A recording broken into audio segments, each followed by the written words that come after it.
Hey everybody, welcome back to the Speak for Yourself podcast. Today we're doing a sequel episode to our Daggerheart history episode. So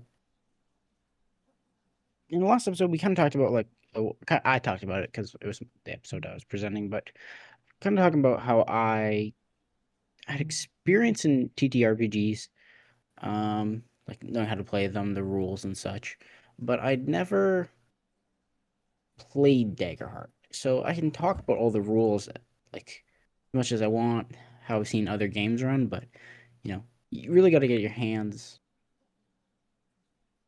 into the system to understand it. So I ran two one shots, and a one shot's like a 4 to 6 hour session. Just you do it once. There's no continuing adventures usually. So I ran two of those, and Thomas got to play in the second one I ran. So he also has some experience playing the game Mm-hmm. as a player, though. So, um, yeah, I have a couple questions for Thomas. Mm-hmm. I'm gonna ask him, and then give me some answers, and then I'll kind of talk about like my side of running the game, Yeah. and then we're both gonna create some characters. So I think that will be quite fun. So yeah, my first question, Thomas, is how did you feel playing the game, like rules wise? Was it pretty smooth, or did you find there was anything that was kind of like missing? Um, Mm-hmm. it was slowing you down a bit. Well, it was definitely a different experience at first. So as you guys know, I've never played a tabletop RPG before. So it was really, um, I was lucky to be able to play with a few people that have played tabletop RPGs before. So I was able to like listen to them a little bit and kind of get an understanding for it before it was like my turn to go. I felt like so it was a little complicated to get started, just like the not like the game rules or anything, more like the you kind of have to take it's like a different mindset. You have to get in role of your character. How would your character think? And you got to start to think creatively. It's not like you're reading a book, you're creating the book. And so just other than like a rough start I had, just because I don't typically do anything like creatively like that. That was kind of hard, but other than that, it was really, really awesome. I didn't think there was anything missing, or I didn't get out of it thinking, man, I wish there was this, man, I wish there was that. When I was done, I was like, man, I wish I did that more. It was really cool. Yeah, and I kind of saw that. Like at first, you were a bit like hesitant to Yeah. role play with the other characters. Like they were pretty Hmm. into it. They're quite good. Um, but yeah, towards the end, you're like, you got your roles down and stuff, Yeah. and you were like on top of it. It was pretty awesome. Yeah. So yeah, going off that, what was your favorite part of the system? Like just rules wise, because like role play is good, but it's Hmm. not like unique to any system really. So we're kind of just Yeah. focusing on the rules. So yeah, Rules favorite wise, rule. Yeah. Um, so even though I've never played Dungeons and Dragons, I've actually created a character for it that I never ended up using. But my two favorite things about Daggerheart, the first thing was the character creation, which is why we're gonna create characters, today, because it was so incredibly simple, and there's like a website that tells you everything you need to know, and you could do it all by yourself. So that was really awesome. And then the other thing I loved was for most of the roles, just like we talked about last time, was you get most of the time you're just rolling your duality dice, which is just your two 12-sided dice with the hope.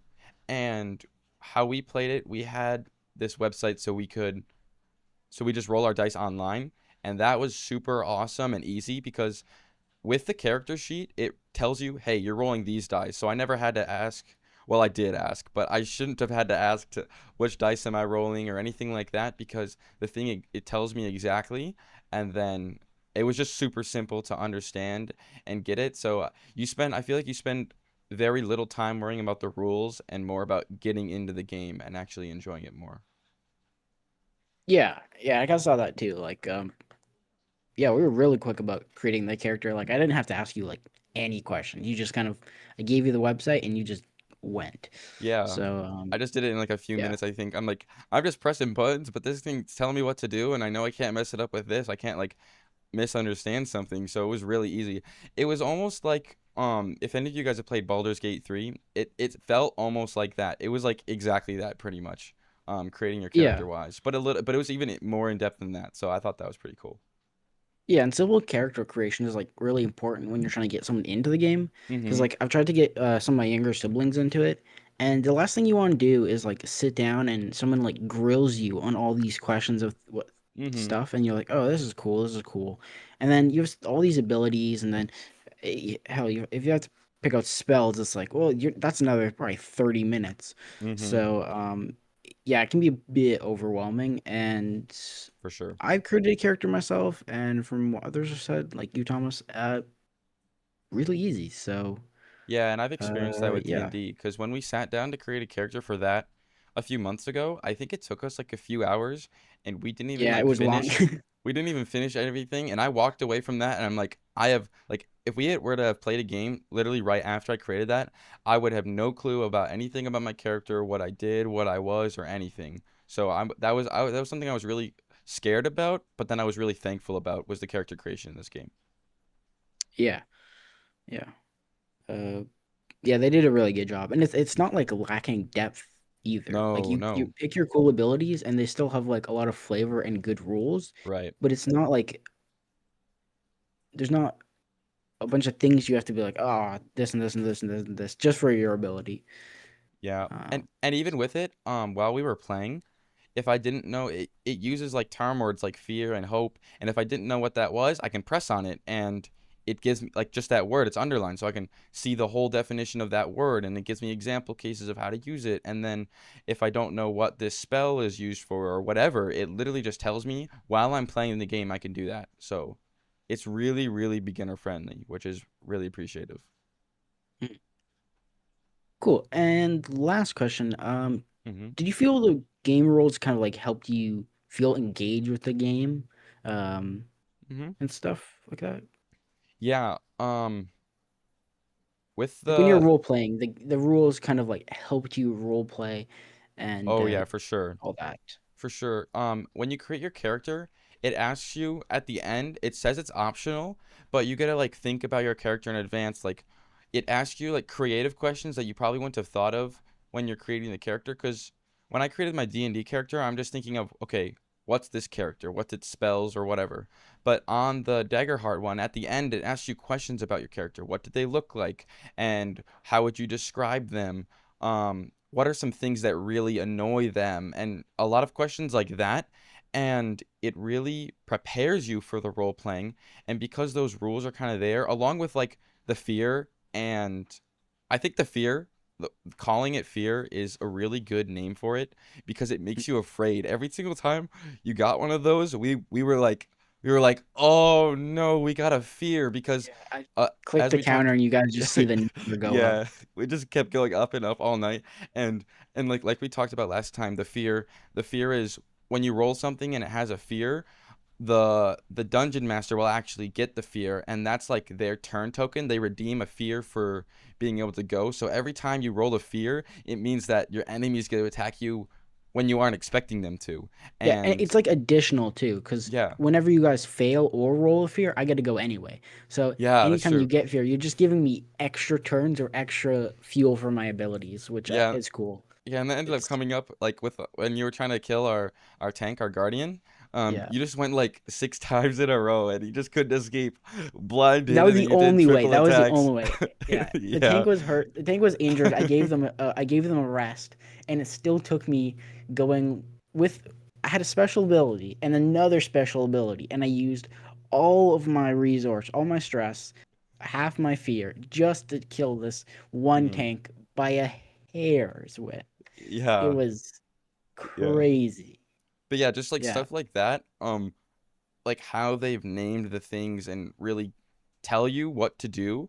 It's not just like establishing the rules, it tells you how to use it, and the extra length they went, like I said, asking those creative questions, it really, really helps you get engaged. And like you said, when I was in the beginning, I was kind of like tepid. I wasn't like I was like, oh, do I say this or this? That wasn't because of the rules. Because like as soon as it became combat, I was like, okay, well now I know what to do. But then Mm. right after that, I was like, after the combat ended, I like my eyes were open and I was like, you know what? I understand now. And because I saw all those little things that they had asked me before, and it really helped me get in my character. And I wouldn't have been able to do that really if it wasn't how they've set it up at all. Yeah, and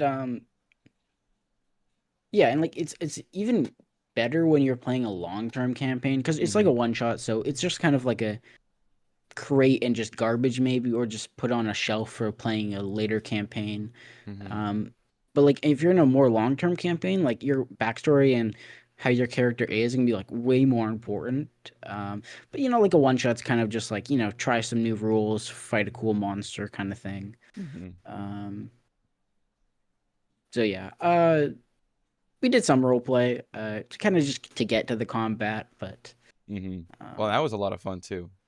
yeah, Mm-hmm. cool. Yeah, what So was do it? you have What's any it other like? questions, or should we get into the character creation? Yeah, I want to ask you what it's like for you to host it because I know you've hosted a lot of D&D over the years because you've been playing that for a long time. But how, like, this Daggerheart, was it hard to pick up? Because, like, with the rules, and I'm sure there's other ways you have to set things up. I was just wondering the kind of experience for that. Like, if other people are looking, like, they're Dungeons and Dragons players and they host the games for everyone, the Dungeon Master, and they want to do this for Dagenhart, how did that process go for you? And do you think it'd be easy for them? So I've I read the rules. The document is can't remember. It's only a couple hundred pages. Most of it's kind of just like sheets for different weapons and armor, stuff like that. But the base rules, I kind of like was able to relate them to a lot of stuff from D&D and such. Like just slight rule changes, like advantage and disadvantage. And D&D, you're rolling double the dice, and Daggerheart, you just get an extra D6, which I Mm-hmm. for one like more. So a lot of the rules were very similar, just kind of like tweaked to the Daggerheart dice system, so it Mm-hmm. just fit that. Um, I found it like really easy to pick up. To be honest, the only thing I was like a little confused about is when I should use fear, like just kind of some of the Mm-hmm. activations for combat. But we kind of worked that out a bit. Mm-hmm. Um, I'd say the hardest part is balancing encounters. Because I used a website called Fresh Cut Grass, which I believe is like a community made website Mm-hmm. for tracking encounters and stuff. And there's like a suggested like difficulty. So I was like three level two players, and it was like okay, this many difficulty. So I like added up all the difficulty, looked at the stats, and was like, that's crazy. Like one of the bad guys, can't remember his name. He was the knight. He was a Sunkeeper knight, and then he had 12 cloak and dagger minions against you three guys, and I was Oh, like, yep. Yep. there's no way this is a fair encounter. I have a ton more bodies and Mm-hmm. people with weapons, so Yeah, was surely that it's gonna be planned? rough. You guys mop them. And I mean, it did say it was an easy encounter, but I was like, oh, okay, well, Uh-huh. I thought I'd do like some damage, but I really didn't. Um, and then the next encounter was a solo boss fight, and I thought I made him quite tough. Like he was ridiculously He tough. He was had he had ridiculously 20 tough. he had 20 HP by the way, Yeah. which I thought was insane. Mm-hmm. Um, not very insane when there's a tank Yeah, to our tank absorb was like kind all of the crazy. damage, and another player's a monkey who's climbing pillars and shooting with a bow. Yeah, and I'm It here was in the like, back. I haven't taken a single hit of damage, and I'm just yeah, keep attacking you. yeah. So I mean, to be fair, I did ignore the suggestion that said this is easy, and I was like, meh. Um, but yeah, I'd say maybe just like I need to get used to stat blocks a bit more for monsters. Mm-hmm. Um, in this system, but I think yeah, the maybe encounter balance and monster creation was the only thing I was having a little bit of trouble with. Uh, but I think that's just like a personal thing. Mm-hmm. The actual rule set of the system I enjoyed a lot and found super easy to run. super dynamic because it was like Mm-hmm. just switching between it. It was like, oh, spend a fear for them to do this. Um, Mm-hmm. Did you have more where it's fun? like when you fail with something and you fail with fear, instead of just like failing, like if you failed with hope, it's like, oh, you could just fail. Like someone's talking to a woman in oh, sorry, this is my first one shot. So they were kind of in like a Mm-hmm. hot springs pool spa, and they're trying to get some information from the lady, and um they failed with fear. So instead of Mm-hmm. like failing with hope, I was just gonna be like, oh, she just kind of um politely declines and leaves. She kind of like immediately brushed them off and just left. Um, so I kind of liked how the hope and fear kind of like helped me determine like how they succeed and fail kind of thing. Like if Mm-hmm. you succeed with fear, it's like, oh, you succeed, but maybe scrape your knee, or maybe someone's a little bit suspicious, something like Mm-hmm. that. So I kind of like how that helps instead of just being like success fail. You decide. It's like there's different levels of success and failure. So Mm-hmm. I enjoyed that a lot. Would, Um, yeah, would I you s- really enjoyed this system. mm-hmm. Would you say it's like more fun? Because from a perspective of like a player, and I've only played once, but you were talking about how Dungeons and Dragons, it just goes in turn order and it goes players and then the like all the players go and then the boss Yeah, goes. Like with the it fear, it was almost way seems more fun like for me because I yeah. wasn't waiting for I was waiting for you guys to fail, but if I Mm-hmm. felt like I should get in, I could, Yeah. and I It's didn't like have it's to like like I could just go. And D&D instead be like, oh, okay, uh-huh. let's wait for 6 turns while he just gets beat up. Yeah, it's like you're just looking at your watch waiting for your turn. It almost Yeah, seems it's really like engaging. you're strategizing just as much as a player is because Oh yeah. you know like when do I go? When do I interrupt their turns? When do I throw this curveball? So I thought it seemed like it would be a little bit more fun to play as a dungeon master in this. Yeah, and for you guys, I imagine you guys are like on edge all the time because Oh I yeah. can just go whenever. Uh-huh. Um, No, and it's yeah, like you I really enjoyed that. and it's like you It's said, like, we just hey guys, you just did a bunch of damage to me. Yeah, I'm gonna go and one now I'm gonna shot your make you tank. now I'm gonna make you blind for 5 turns and um Yeah. yeah, it's like you Yeah, I said, thought I would handicap you guys a lot with the blinding thing, and it well was it like it did. really Like didn't make a difference. I mean, you well guys couldn't really attack that much, yeah. um, But it but gave you a chance to just like keep going and going and going. And it's like you said yeah, with the fear, like we had one guy that was rolling fears all night. So the fear just kept going up and up and up and you had stacked up so many. My guess is like around 15 or so, like just under that. And you well, had I stacked maxed up out at so many. 12, but 12. Okay, yeah. um, I Yeah, that's had just like 12 pretty nerve-wracking. much the whole time. Like even when I think that first encounter, I only spent like 4 or 5 fear, but then I gained all of it, like up back to 9 by the time we Is were at 12 that the last max battle. or is So that just how much you had gotten? yeah, 12 is the max for fear, and Okay. then players get max 6 hope. Yeah. So Yeah, but it was definitely nerve-wracking. You're just like I have to do what I can now because at any moment it's like a real battle. The enemy could do something that I'm not prepared for. Um, yeah, and you guys don't. I mean, I'm not gonna speak for you, but I can imagine you don't really feel cheated either, because you can see exactly how much of the my action, my fear, uh-huh. I have left. So I can't just like be like, oh, I have 10 actions in the pocket that I'm just gonna throw at you at any time. Yeah. You're like, you know, I have it, Mm-hmm. and I can, like when I spend 3, you see 3 disappear. So Yeah. That's exactly right. Because it's not like if there was no counter for us being able to see how it was, that would have been almost too terrifying to the point of where it ruins it because you could have like I didn't know there was a limit, so you could have had like 20 and I would have just been like, okay, if he uses all these, we could be cooked or you know we could still win. But knowing it, it makes it almost more fair because you can see ours, so it's only fair that we can see yours and everything.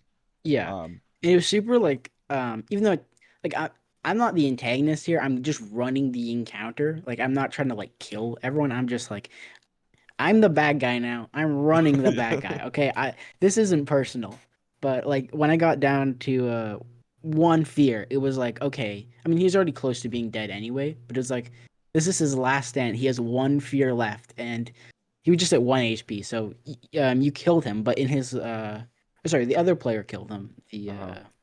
The Ranger monkey. Monkey Man. Yeah, so he shot him, and even though it wasn't gonna stop him from dying at all, he was gonna go thematically, and he used a parry, and he split that arrow, and the arrowhead still went into his head. Uh, But it was like a thematic way to go out, and I thought that was cool. would you say that this Yeah. system gives you a little bit more creativity when it comes to playing and hosting it and with your story and everything? Or would you say it's a Yeah, little bit more running limiting? for sure, running encounters. There are some things like I kind of want to like I haven't spent time working on them more, but I kind of want to go into like magic items because I feel I'm kind of not sure like where my limit is like of just making whatever up. Um, Yeah, you did. I was so surprised when you had because like I've that made D sun and D magic crystal. items before, and I felt pretty confident making them, but I'm like, ooh, like the blinding one. I was like, okay, well I think that's like a reasonable like Yeah, spotlights to blind instead of just being like turns. So I was yeah. like, okay, well, five spotlights, and then this much damage. I was It like, I wasn't definitely sure, was so I want to reasonable. play with that a bit more. Yeah, I never thought that those crystals were like unfair or anything, but I was Mm, so shocked when you just like pull out a magic item and you just blind us. Well, thankfully I yeah, rolled, so I didn't get blinded, but my teammate did. And I thought that was really funny, but also like, oh no, what do we do? I think the Yeah, that makes sense though, because like working that in, I wouldn't ever, I don't think I'd have like the creative whatever to host one of these, but just let alone thinking of like magical items that are fair and stuff like that. That seems kind of hard in any circumstance. yeah, and like as a DM, when I started, I was like giving out magic items all the time because it's like cool to have magic items. Like that's what you want. But over the years, I've kind of been more restrained because you give someone a cool thing and they're gonna find janky ways to abuse it, for fun, of course. But sometimes it can be a bit, it can ruin stuff. Or you turned out it was overpowered, and now you have to be like, hey, I know you have your nice magic item. Can I nerf it for you? And they're like, I don't want that. So I'm more like hesitant to give out magic items now. Uh-huh. Um, but I definitely like to do some magic item crafting in Daggerheart just Hmm. to get a better handle on the system. Right. I think that's like the only thing I've been thinking of really. Everything else ran really well. Did you Yeah, so that was did you have any like regrets or anything like missed opportunities you felt from playing or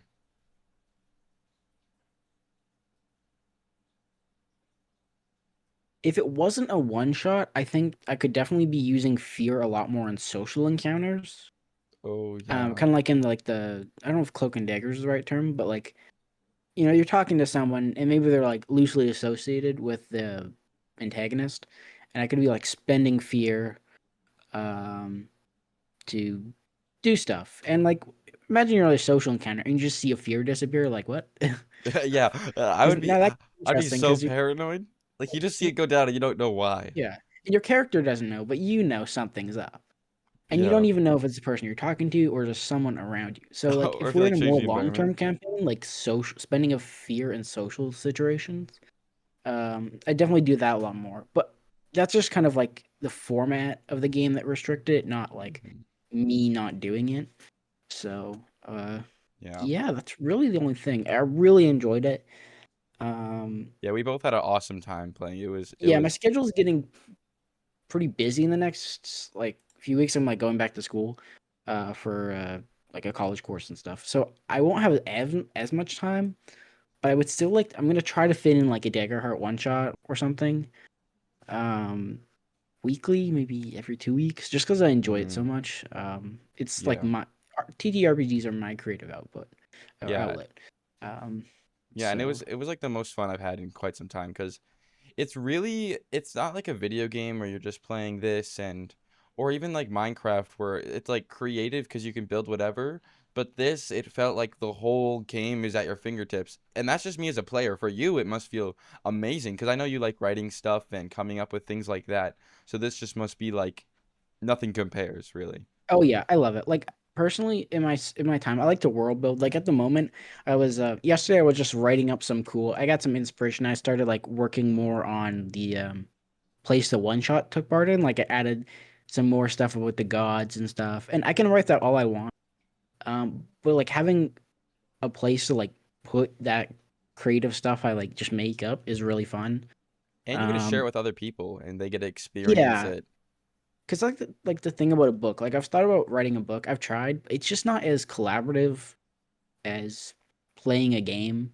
Mm-hmm. Because like you just create it and it's there, and I just like sometimes like I'll put something out like the setting, and you guys just interact with it, and that's just Yeah. something I really enjoy. So Yeah, I don't know. Like to explain it to people who haven't played a game like this, it's almost like you're the main character with a book in a book, and like yeah, it's really awesome. It nothing else I've ever done is like it at all. So if you haven't played one of these, play one. Find someone to do it with, and it'll be awesome. yeah, and there's so many different like communities and games you can play. If you're not Mm-hmm. into like fantasy, there's sci-fi.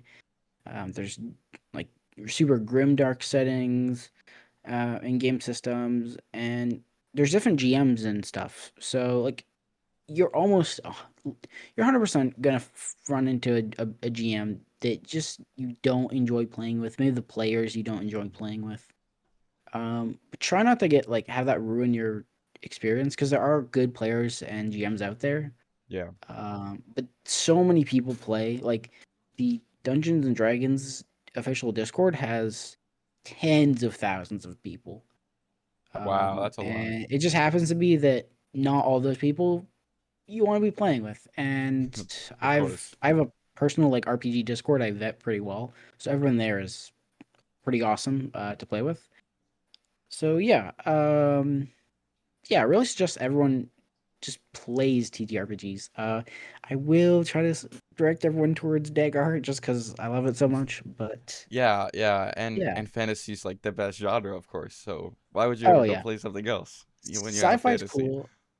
I like sci-fi as like media fiction. Like I'm really into Warhammer and I paint their stuff, their Oh yeah, minifigures, and but I just can't run can't leave anything but fantasy. fantasy. I've Yeah, tried doing sci-fi and I just don't enjoy it as much as fantasy.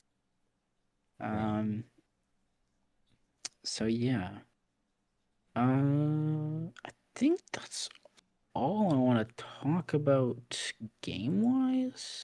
Uh-huh. I'm ready to make characters. All right, okay. I am ready to make characters too. Cool. Yeah, so we're gonna start with Thomas from a more intro player perspective, and then I'm gonna go in with a more in-depth, nitty-gritty, not power gaming, but Thomas is just gonna make a character for fun, pick some cool stuff. Yep, yep. And I'm gonna I just wanted to create a character because I just want to show how simple it is, like I was talking about earlier, and that was like kind of my favorite part, but also how depth it goes in. So I'm just gonna kind of show you. I'm gonna read some of the things that it shows, and you know, not that I understand most of this. I'm just telling you what the website shows, but that way it just shows you guys, for you guys listening, how easy it is for you guys to create a character. And then he's gonna go on and like what he would do, and he's gonna create an in-depth character. And so I thought that'd be kind of a fun ride for us to go on today.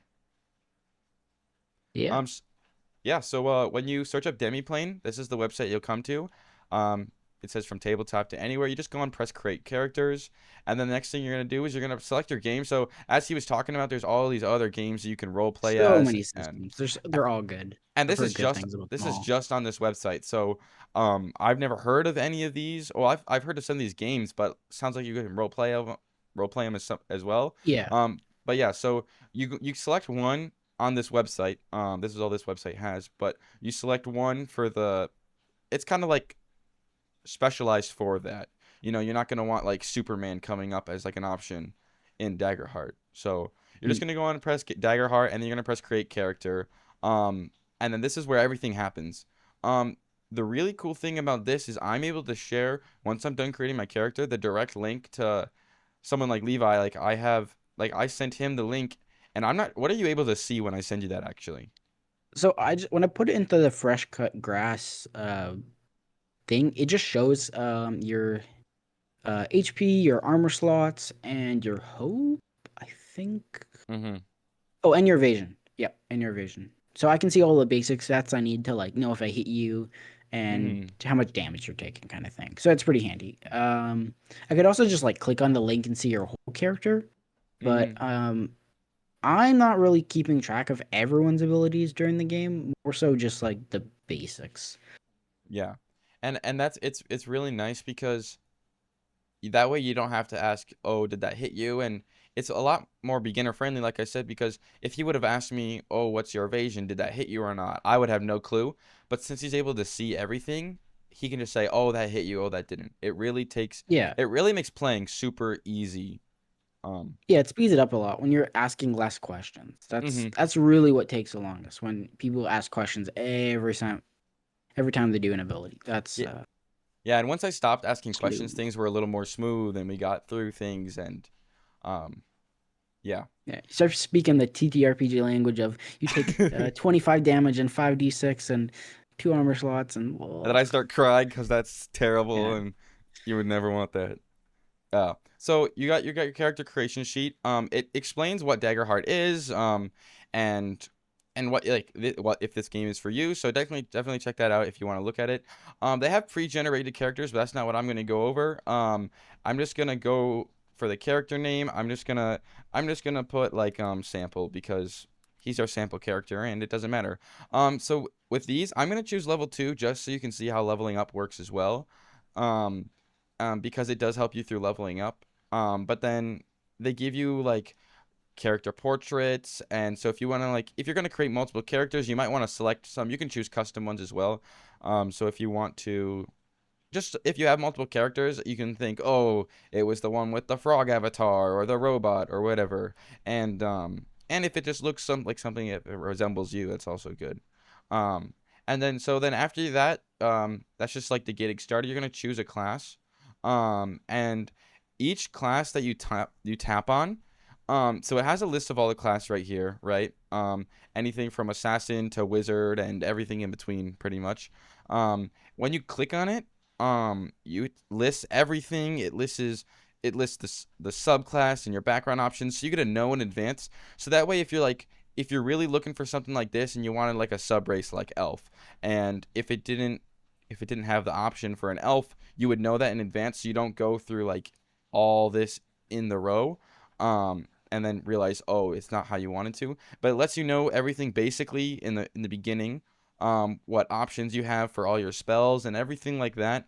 So it really gets you to know, like, if it just said assassin or bard, you might not know what that is.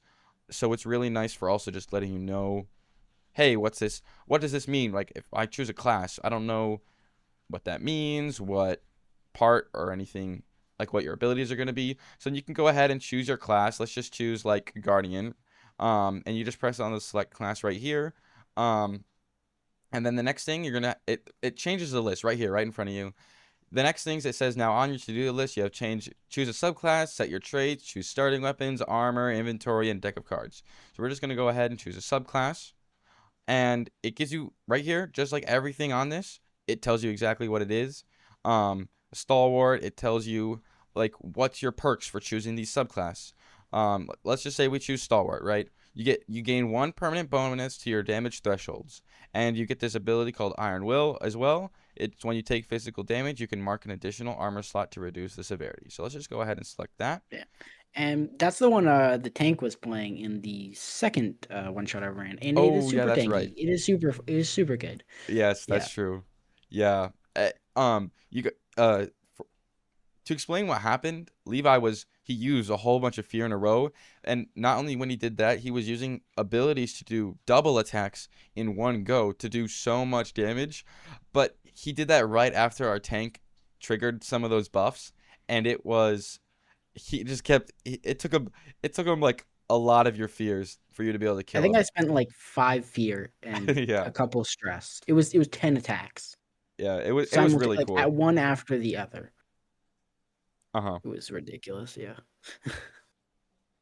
And the next thing you're gonna do is select your traits. So this is like what you want your character to be proficient in. Do you want him to be good at talking to people? Do you want him to be good at uh being strong? Do you want him to be good at like making jumps and stuff like that?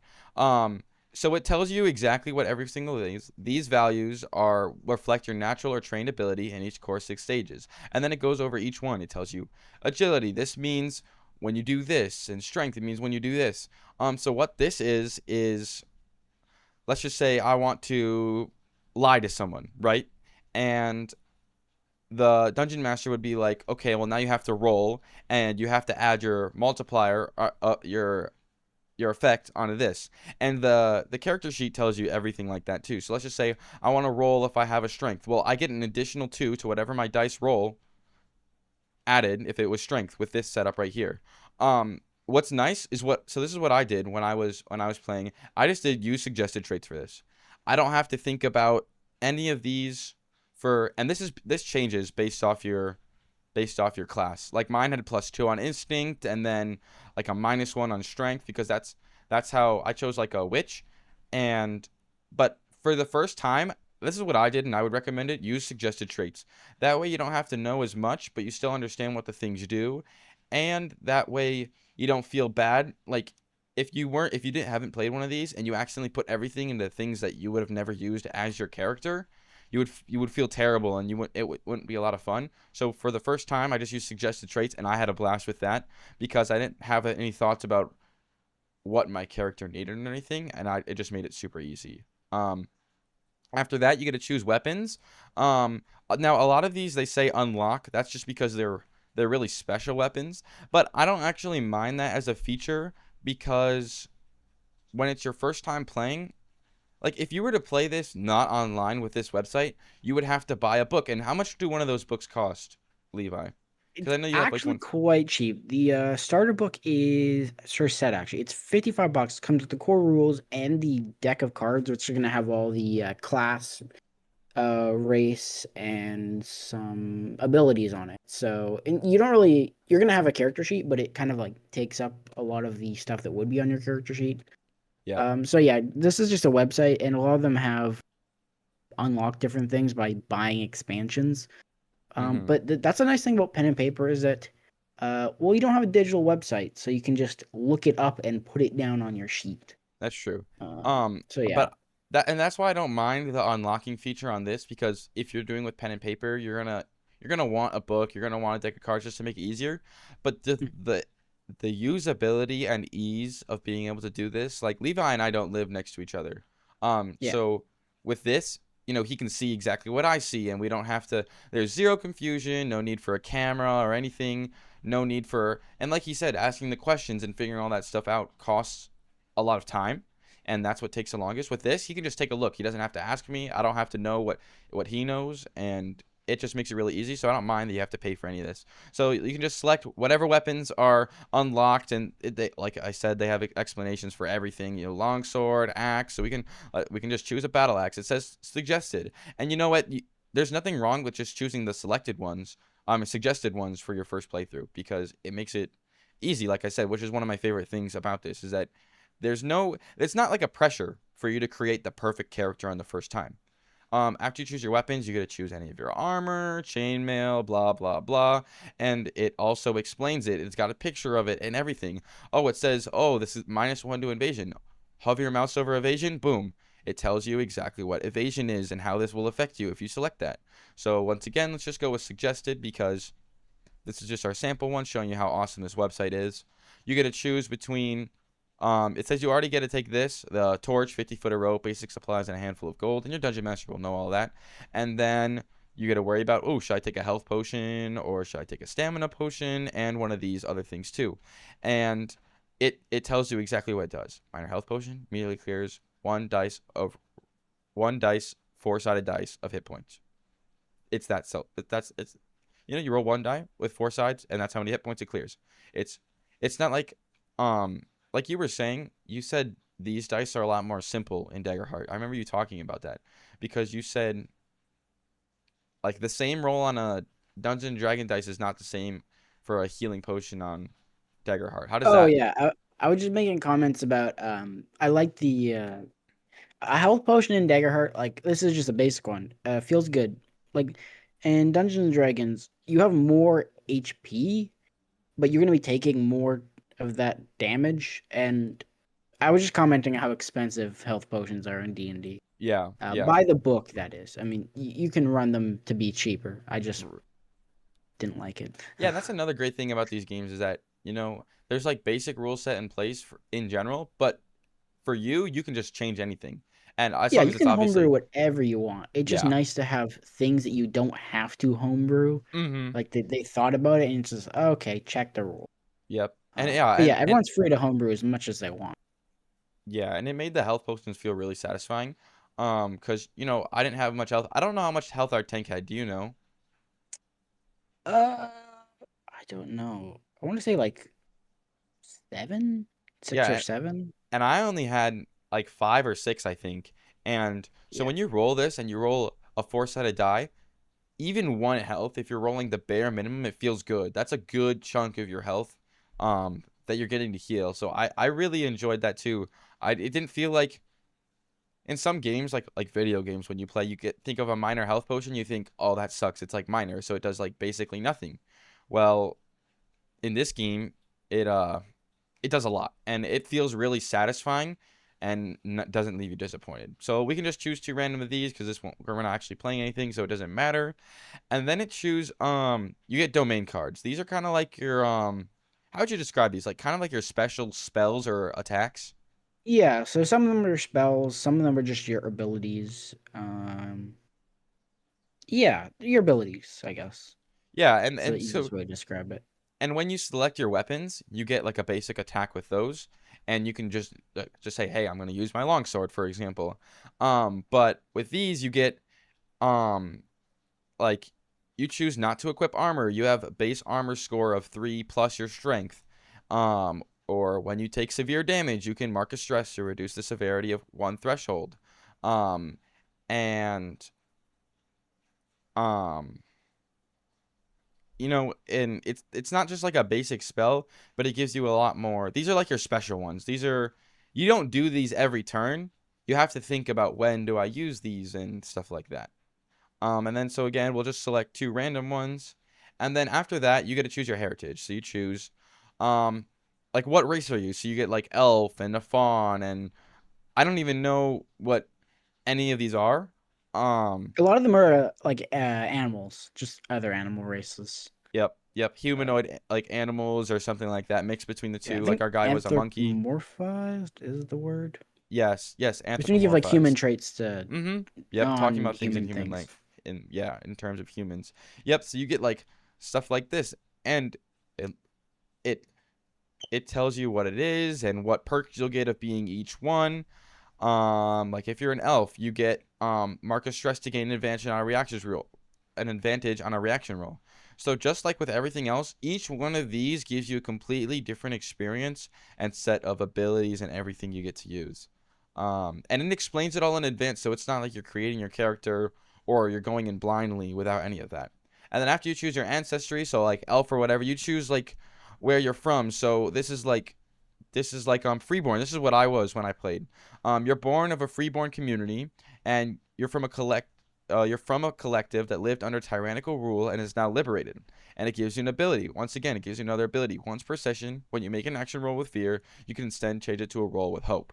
And um, and just knowing all these things, it really gets you to. It preps you for being in your role playing mind. Because it gives you your backstory, and then you get to expand on that and think about that later. Right Mm, after that, you get your experiences. So this is what I was talking about. It tells you creatively. Um, yeah, as you can see, give you prompts. yeah, prompts. Clothes that are like blank, so it says casual, intricate, loose, padded, and it just gives you a little spot to type.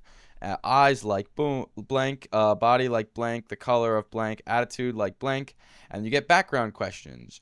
Where from your community did you fail protect, and why do you still think of them? You've been tasked with protecting something important and delivering it somewhere dangerous. What is it, and where does it need to go?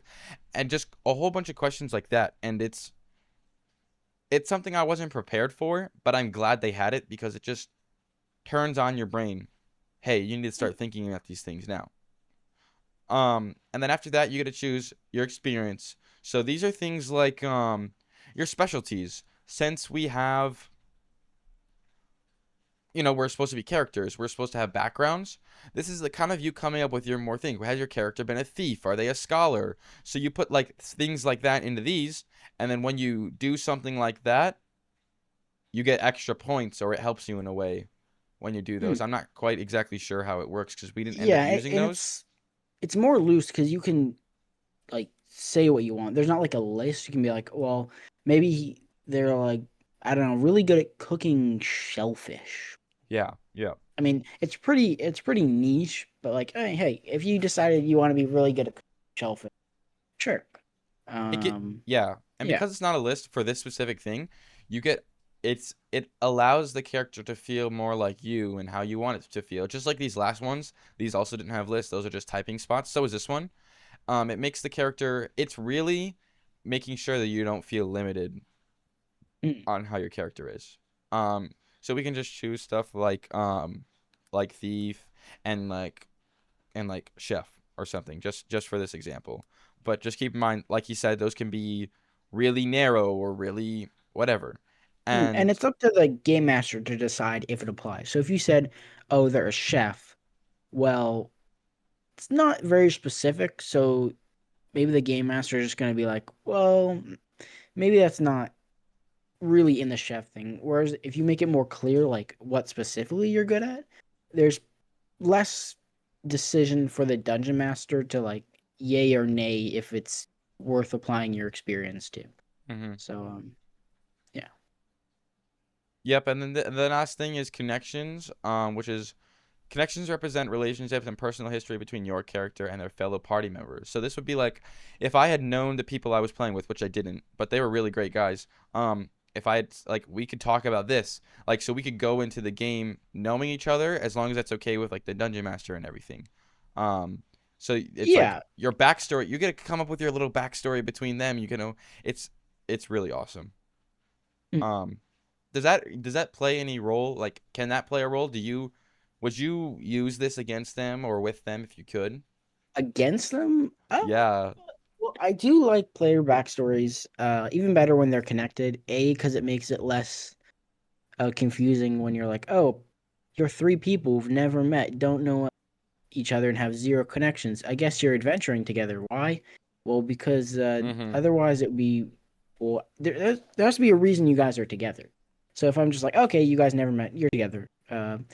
It's cool. It's just, it's not as immersive. So when you have more stuff in your backstories that connect each other or just other things, it gives me more stuff to work off of and like work into the story. Like I like having player backstories matter. And if you have a evil uncle, you're probably gonna meet the evil, or if you have I don't know, a family you haven't seen forever because they disappeared. Maybe you a quest where you search for family. So Mm-hmm. yeah, the connections page is, I'd say Pretty it's cool. pretty important if you're playing a role play heavy Yeah, or and just that want to was be immersed. uh-huh. That's for sure. And that was one of the things I noticed when we played because like I said, I didn't know anyone. I don't think any of the three of us knew anyone. The players, I No, mean.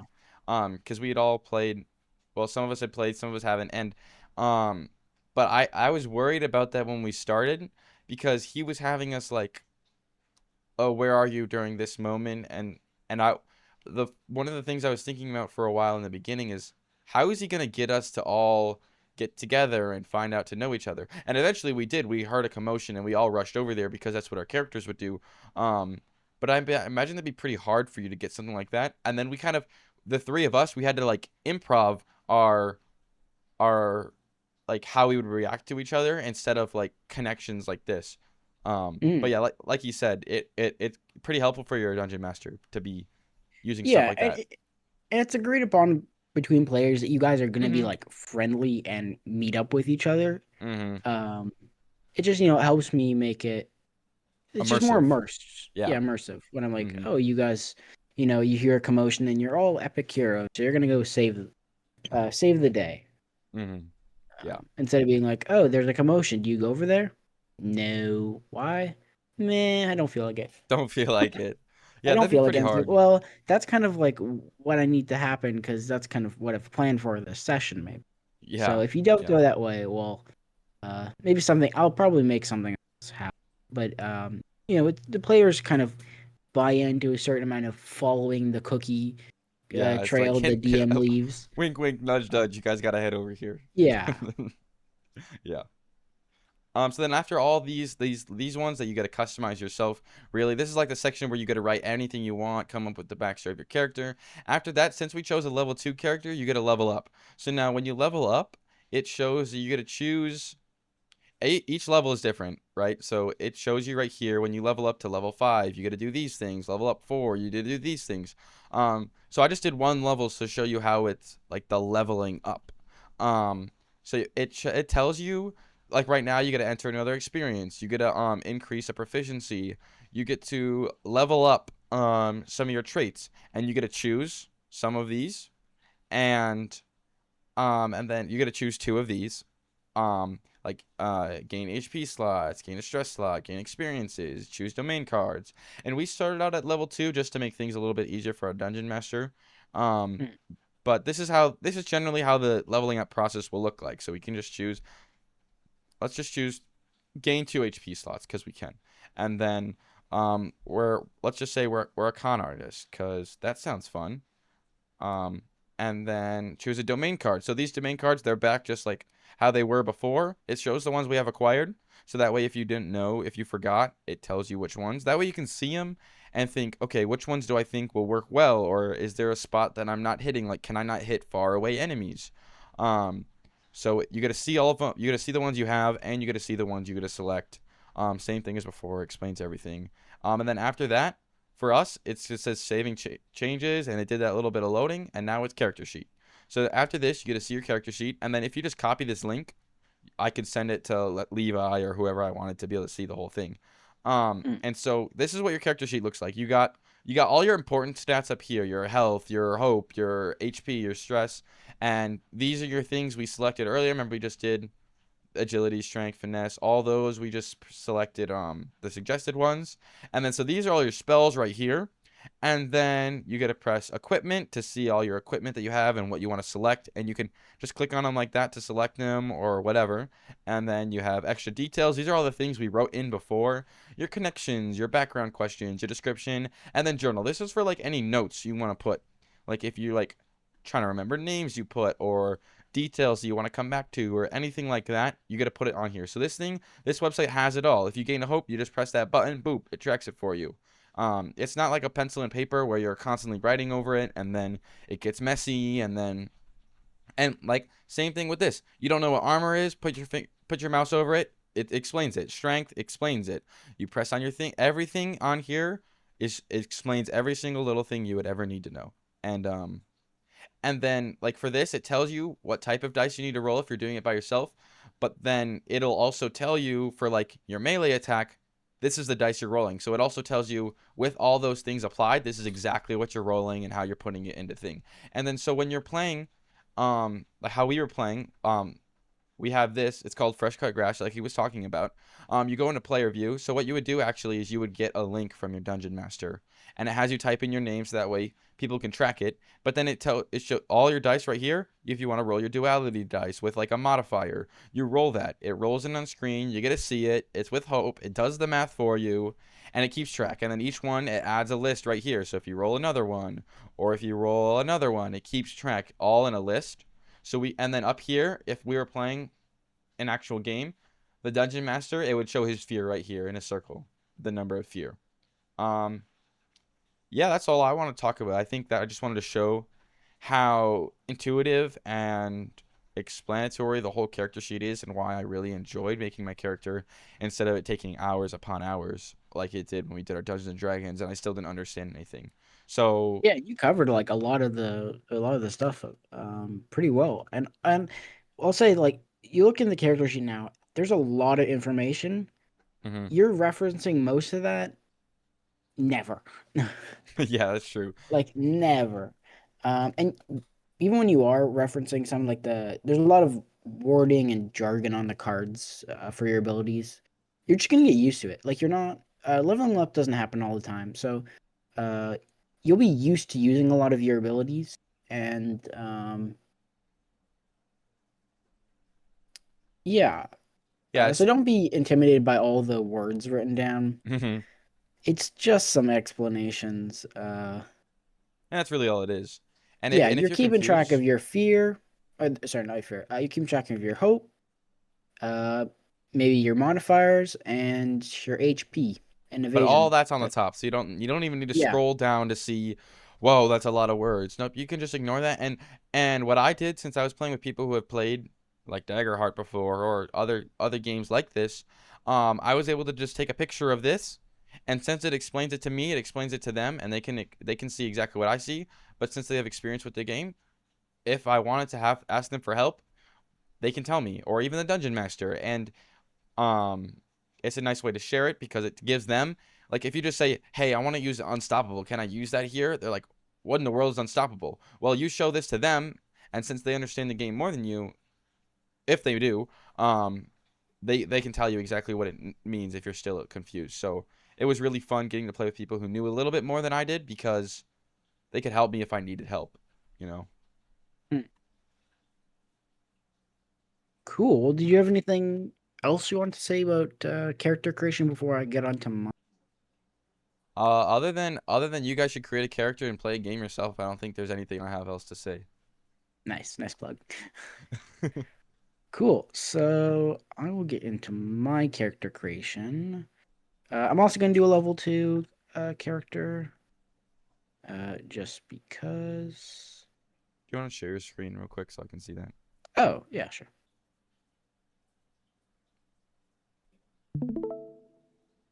There you go. Me and Thomas are using the same account on Demiplane. Mm-hmm. Cool. So Oh, sorry. answer, I'm just gonna say sample two. One last thing I wanted to mention. I Hmm? kind of mentioned it in passing that if you want to create multiple characters, but it saves all your characters for you. And I even tested it going on my phone, like while we were in the middle of a game. It opened the website exactly how it was in the moment. So if your Wi-Fi goes out, which actually happened to me, or if something bad happens, you don't have to worry because all of it's saved. And like you could choose which character you're playing with for the day, so you can have multiple at the same time as well. Hmm. Cool. So yeah, Thomas explained all the basics. So this thing here, campaign frame, that is for sometimes there was it's kind of like pre-generated settings, like the theme of it. Mm-hmm. So maybe your dungeon master doesn't want to play in a typical fantasy world. They want maybe a bit of flavor. Darrington Press, the company, or like the company that's made Daggerheart, Darrington Press, they've made some like themed settings for you, and some come with extra rules or character options. So I'm assuming that's why this is kind of in the beginning because if you select it, maybe you want to play in an Age of Umbra, which is like a really dark set, fantasy setting. I cannot remember what extra abilities come with that, but there are some cool things. So yeah, you can see some of them here: Beast Feast, Colossus of the Drylands, Five Banner Burning. So it's a little bit extra flavor. The DMA used to uh, augment their setting. So yeah, I'm just gonna select no campaign frame for now. Then my class. Let's pick something different. I like the idea of a druid. Oh wait, it's locked. Okay, never mind. We're not making a druid. Ooh, let's play bard. Let's play a bard. Why not? They use grace and codex. So codex is the study of magic. Grace is being charismatic. So subclass. Troubadour is more spellcasting. And wordsmith. Okay, I can't use troubadour. Okay, we're going with wordsmith. So traits. So the suggested ones are pretty good. May, you don't have to use the suggested ones. Right.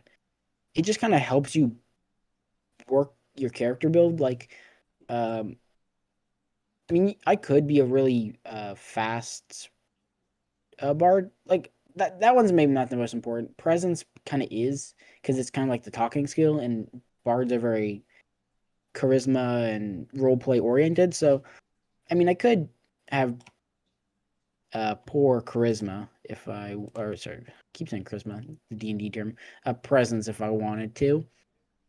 It doesn't stop me from using my abilities. They're just not going to be as effective.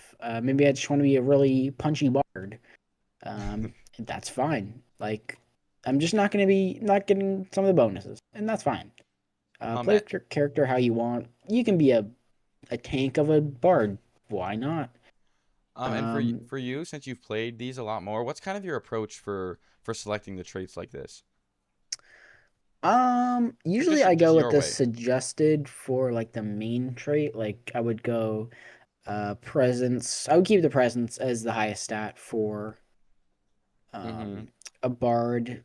Knowledge, maybe I'd swap that around. Maybe I'm not expecting too much history, like looking through books and investigating stuff in this campaign.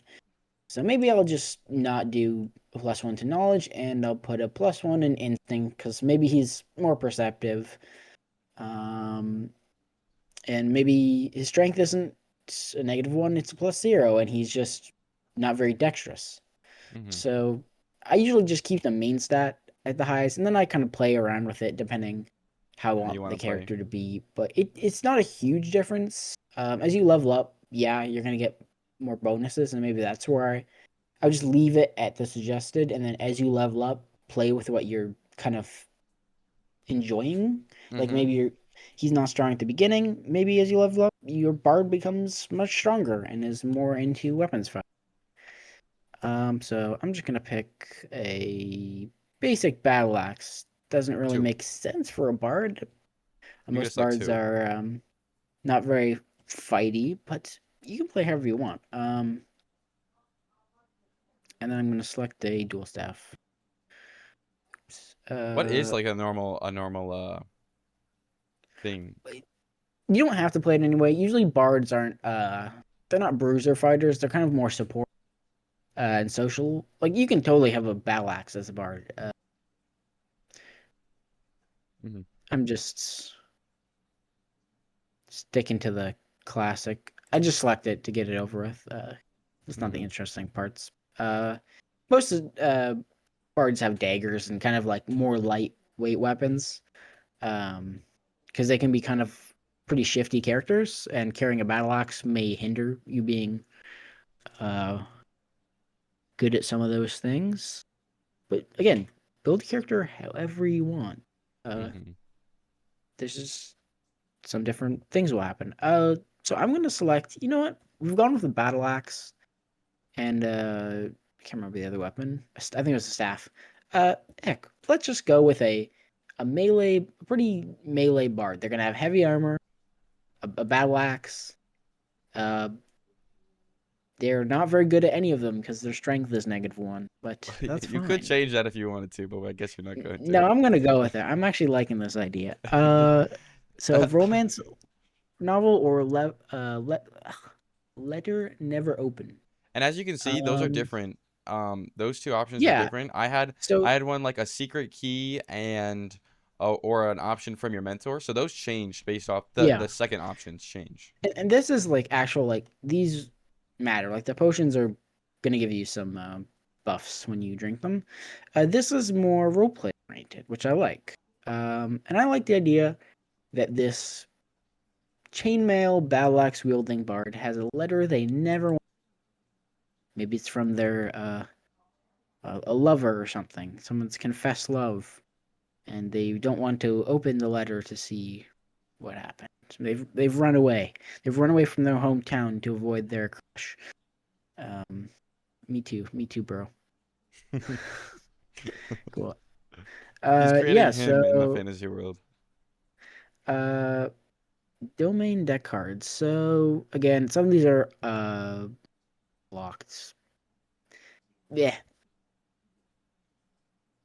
Let's see. Let's see. Which ones do we like? Speech is imbued with power. I kind of like that. So your speech is imbued with power. After a long rest, place a number of tokens on this card equal to your presence. When you speak with an ally, blah blah blah.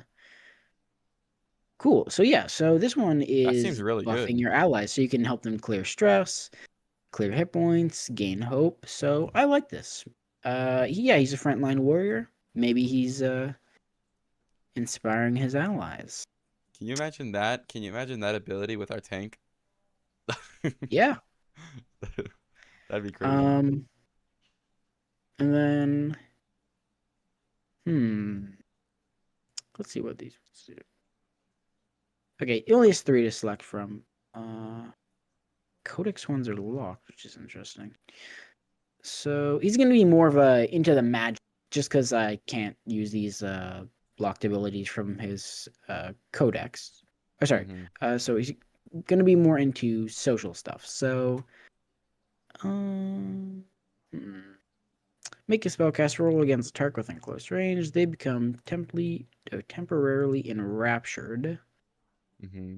Uh, Raptured, the target is fixed on you. Yeah, that's a sounds like a very thematic ability to use for a chainmail bard.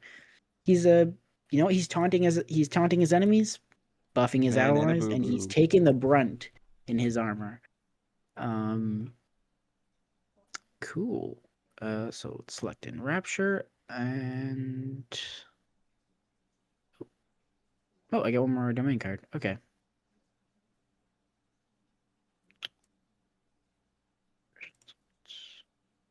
And another cool. inventory.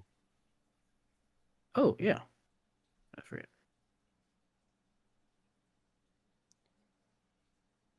See, yeah, look at that. They Oh, don't even let you. Oh. Yeah, they won't decide let you what move on. you They like carry your won't let you mess spells up. in. A flask. He stuffs his magical notes in a flask of ale or empty ale flask. Oh, and for those of you wondering how much the like the lock content costs behind money, it's only 35 bucks. Um, so it's cheaper. Well, it's like it's not far off from like what a book would cost. Maybe a little Yeah, it's cheaper if depending where you if live. you want to play, if you're going to be playing online more than you're in person, it's It's cheaper definitely worth it. than buying the book, and yeah, it's worth it. You're not paying more because this is free. Like you just get make an account, you can play for free. Uh-huh. Uh, so yeah, just decide which one you want. Buy both, maybe.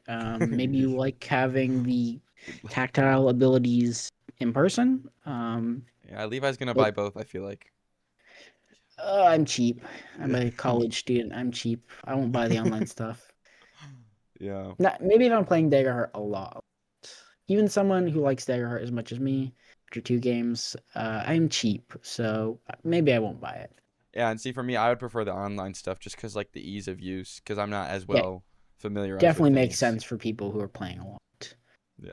Um, cool. So choose an ancestry. You can see I selected the frog one, and ever since I heard about the frog race being what is it like a core race, and you just get in the starter book. I wanted to play it. The idea of a frogman is hilarious. My other Yeah. funny idea was like a fairy, and typically fairies are like pretty small people.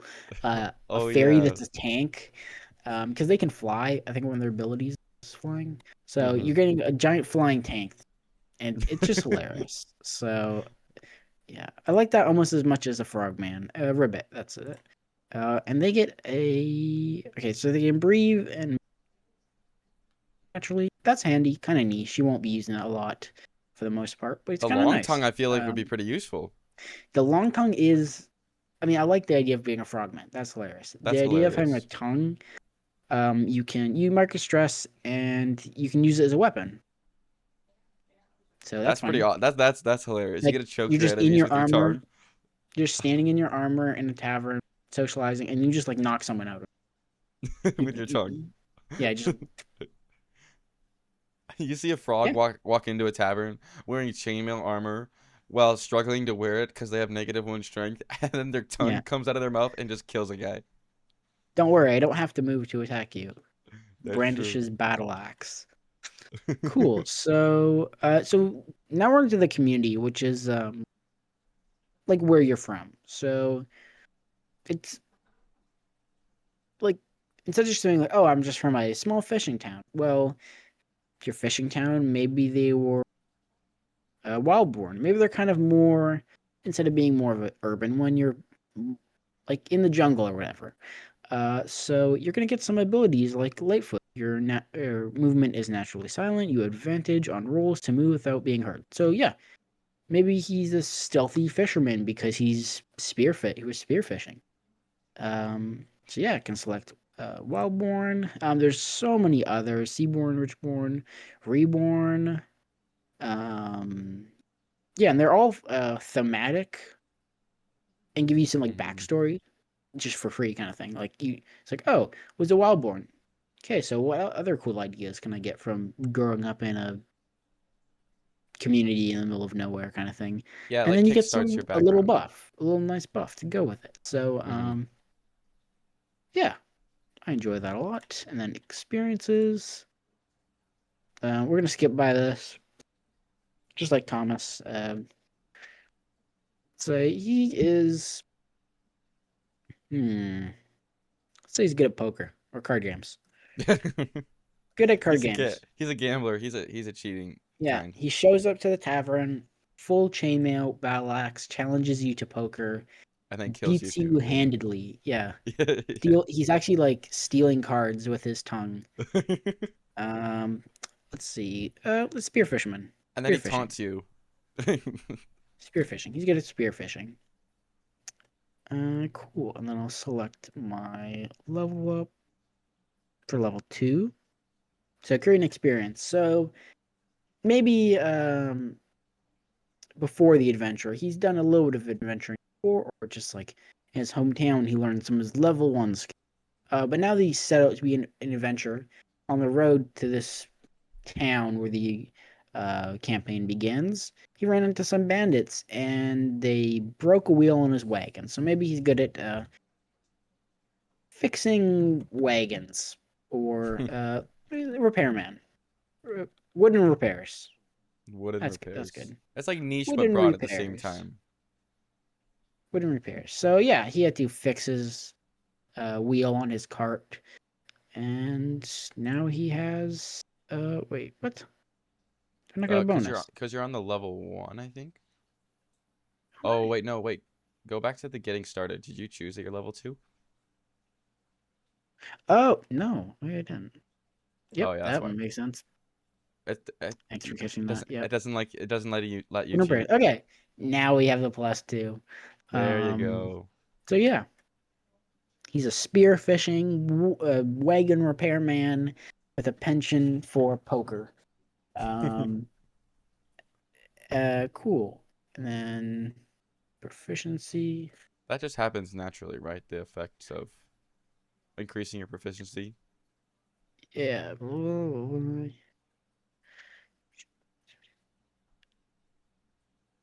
Yeah, I believe this is doubling of. Yes, you just get extra damage dice or abilities Hmm. depending on your proficiency. Increase trait, gain HP, stress, or domain card. So I'm not gonna do domain cards just because we kind of maxed that out without buying content. Well, no, because you had one more, Um, I think, right? yeah, but I'm kind of thinking he's gonna be. Let's increase his. Let's spend his 2 points to increase his HP. So he's a lot more HP now, and he Hmm. still does get a domain card. He's just not getting Oh, yeah, that's right. extra ones. So let's see. So at level 2, he Oh, you get unlocks extra ones that weren't there before. yeah. So domain cards have levels on them, and Mm. you can still select anyone that's at level 1. It's perfectly fine. But you have Oh. some more that you have access to because they're a bit more powerful. Oh, So make a that's spellcast cool. roll against a target. They can't they can't lie to you. Okay, so this one is like No wonder he likes a poker truth so much. serum. So yeah, I like this. So maybe You can call he doesn't anybody's like when bluff. people lie to him. Yep, he got lied to once and he took it to heart. Jokes on them. Now people can't tell lies when he doesn't want them to. Therefore, he So always wins poker. No more he bluffs always for wins anyone. poker. Do you happen to have a good hand? Yeah, Yes. Wait, what? Well, you.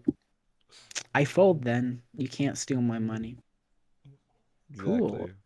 Um, It is that feels like we all? went really in depth with your character, even though that only took us a few minutes. Yeah, I had some little flavor bits in there. That's cool. Um, we see your character sheet. There it is in Cool. all its Yeah, glory. so there's the character sheet. He is a chunky 7 HP for a bard, and yeah, 10 evasion. So he's 50-50 chance of being And hit. zero armor. So it's pretty nice. Oh yeah.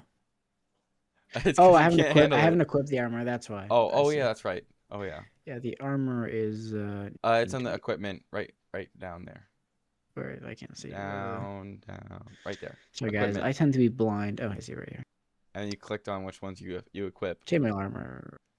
On the right, there's like a checkbox. Press the X on the equipment on top right, and on the right there's a checkbox. There you go. Oh yeah, I Active. see.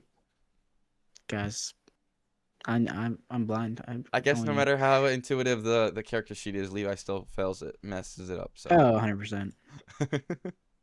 100%. Okay. So you can see this is another good example. It does it for you. So battle axe is two-handed. So I tried equipping my battle axe and my dual staff.